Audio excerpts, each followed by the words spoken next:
petualangan owa di dalam rangka perayaan Hari Owa Internasional yang selalu dirayakan di tanggal 24 Oktober 2024 ya tahun ini ya.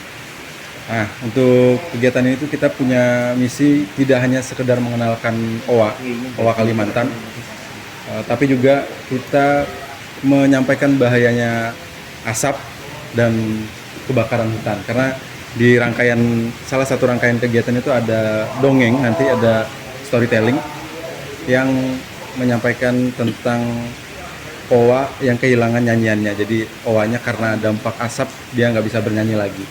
Kan kalau di hutan si owa tuh biasanya setiap pagi tuh nyanyi, dia mengeluarkan suara gitu. Nah, ketika asap atau hujan itu biasanya mereka nggak ada nyanyiannya, hilang seperti itu.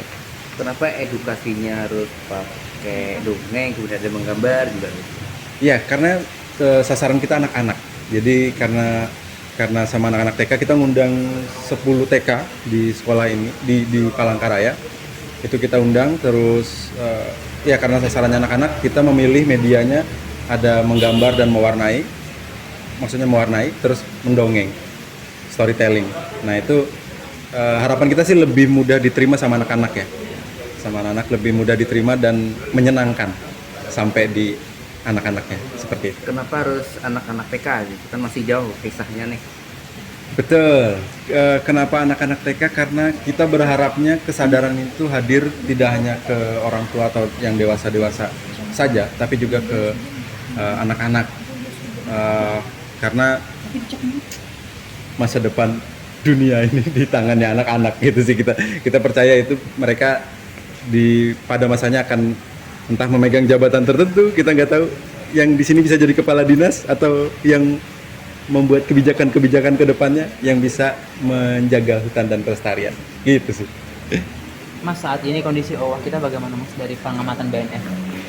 Ya, owa kita saat ini khususnya saat kebakaran asap ini sangat terdampak ya. Pertama, mereka kehilangan habitatnya karena terbakar.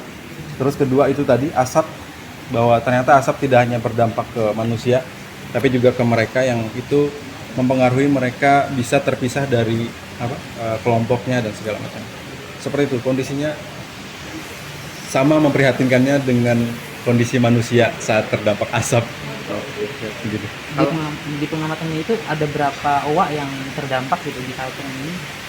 Nah, kalau jumlahnya saya kebetulan tidak terkopi ya, karena itu dari tim dari edukasi. Itu mungkin bisa ditanyakan langsung ke teman-teman peneliti BNS tentang jumlah berapa yang terdampak. Itu tadi kalau nggak salah di London ada pembuatan wayang owa, itu seperti apa wayang, bentuk wayangan tuh apa gambarnya? Ya, bentuk wayangnya sederhana sekali karena kan targetnya tuh anak-anak TK ya. Jadi kita sudah siapkan layout untuk nanti bisa dibawa pulang, terus anak-anak akan menggunting sesuai dengan pola yang sudah kita siapkan. Terus nanti mereka bisa menyatukan antara tangan ke badan dan kepala, nanti bisa ditempel sehingga setidaknya mereka tahu struktur tubuhnya owa itu seperti apa, tangannya lebih panjang dari kaki, mukanya seperti apa gitu. Jadi bisa membedakan antara owa dan orangutan. Kalau orangutan sangat familiar. Nah, ini kita coba mengenalkan owa.